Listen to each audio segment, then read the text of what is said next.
నమశివాభ్యాం నవయౌవనాభ్యాం పరస్పరాశ్లిష్ట వపుర్ధరాభ్యాం నగేంద్రకన్యా వృషకేతనాభ్యాం నమో నమః శంకరపార్వతీభ్యాం. శ్రీ మహాగణాధిపతయే నమః. ఐం మహాసరస్వత్యై నమః. అస్మద్గురుచరణారవిందాభ్యాం నమః. నమామి భగవత్పాద శంకరం లోకశంకరం.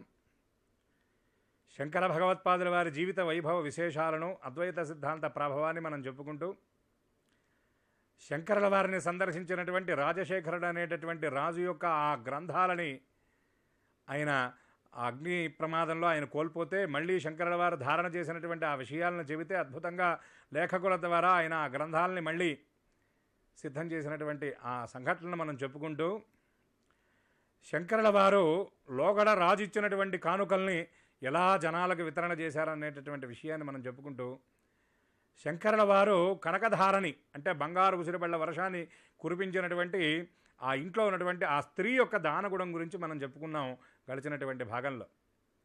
ఎందుకు దానం గురించి ఇంత గొప్పగా ప్రత్యేకించి నేను చెప్తున్నాను, అనేక గ్రంథాల్లో, శాస్త్రాల్లో, శృతుల్లో, స్మృతుల్లో దానం గురించి ఇంత గొప్పగా ఎందుకు చెప్పారు అంటే, దానం ఏదైతే మనం ఇస్తామో దాన్నే మనం పొందగలుగుతాం. అట్లాగే దానం ఇవ్వటం అంటే అందరి వల్ల అయ్యే పని కాదు. దాతృత్వం, ప్రియవక్తృత్వం, ధీరత్వం, ఉచితజ్ఞత అభ్యాసేన నలభ్యంతే చత్వార సహజాగుణా అంటారు పెద్దలు. దాతృత్వం దానం చేయడం, అట్లాగే ప్రియవక్తృత్వం అంటే ఎదుటివాడికి ప్రియంగా మాట్లాడటం. ఈ ప్రియంగా మాట్లాడటం అంటే ఇంకొక రహస్యం ఉన్నదండి ఇక్కడ. ఏదైనా ఒక విషయాన్ని చెప్పేటప్పుడు మనం పెడగా చెప్పామనుకోండి, వాడికి అర్థం కాదు. ఉదాహరణకి మనం బస్సులో ప్రయాణం చేసేటప్పుడు కొంతమంది కావాలని చెప్పి చేతులు బయట పెడుతూ ఉంటారు. అక్కడ తాటికాయంత అక్షరాలతో రాస్తారు చేతులు బయట పెట్టకూడదు అని. దీనికి మళ్ళీ ఒక్కొక్కడు అట్లా పక్కవాడు ఏమయ్యా చేతులు బయట పెట్టకూడదంటే వాడు లాజిక్ చెప్తాడు, ఏమండి డ్రైవర్ చేతులు బయట పెడుతున్నాడుగా, సిగ్నల్ చూపిస్తున్నాడుగా, ఆయన చేయి బయట పెట్టినప్పుడు నేనెందుకు పెట్టకూడదు అంటాడు. ఆయన చేతులు బయట పెట్టకపోతే ప్రమాదం, వీడు చేతులు బయట పెడితే ప్రమాదం. ఆ విషయాన్ని గ్రహించడు. ఈ చెప్పేవాడు కూడా సాత్వికంగా చెప్పడు, ఏమయ్యా చేతులు బయట పెట్టమాకు, కళ్ళు కనబడట్లేదా అంటాడు. ఆ మాట అనగానే వీడికి బాధేస్తుంది. నా చెయ్యి నా ఇష్టమే నేను పెట్టుకుంటాను అని సమాధానం చెబుతాడు. అదే అలా కాకుండా చిన్నగా కనుక ఏమయ్యా చెయ్యి బయట పెట్టకు అని కనుక నిదానంగా చెబితే ఏదో పాపం పెద్ద ఆయన చెప్పాడుగా విందానులే అనుకుంటాడు వాడు. అంటే ఆ ప్రజెంటేషన్, ఆ చెప్పేటటువంటి ఆ వాగ్ధోరణి, ఆ వాగ్వైఖరిలోనే ఆ సన్నివేశం అంతా కూడా మారిపోతుంది. అందుకే ప్రియవక్తృత్వం, ప్రియంగా మాట్లాడగలగాలి. పెద్దలు ఇంకో మాట కూడా చెబుతారు, సత్యం బ్రూయాత్ ప్రియం బ్రూయాత్ న బ్రూయాత్ సత్యం అప్రియం.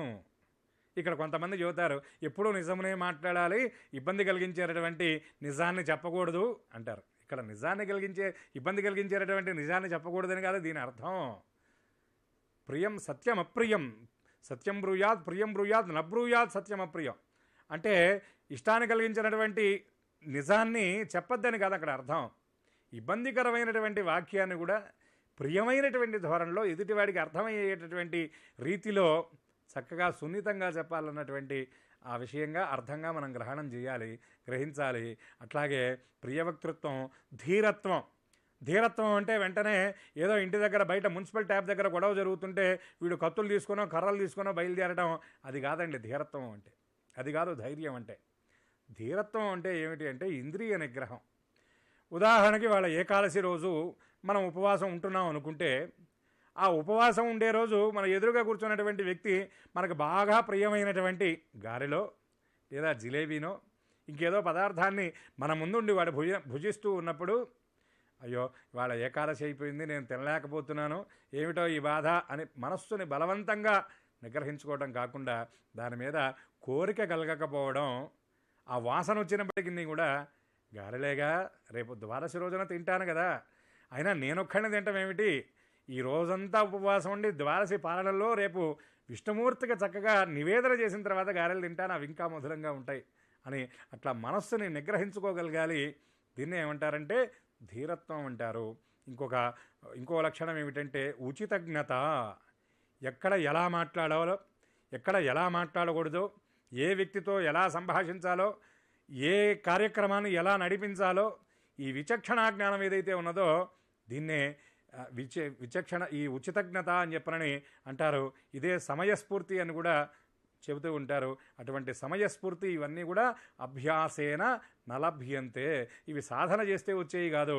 చత్వార సహజా గుణా, సహజంగా మనిషికి అలవడాలి అనేటువంటి విషయాన్ని మనం తెలుసుకోవాలి. అట్లానే దానం చేయటం అంటే అందరికీ సాధ్యమయ్యేటువంటి పని కాదు.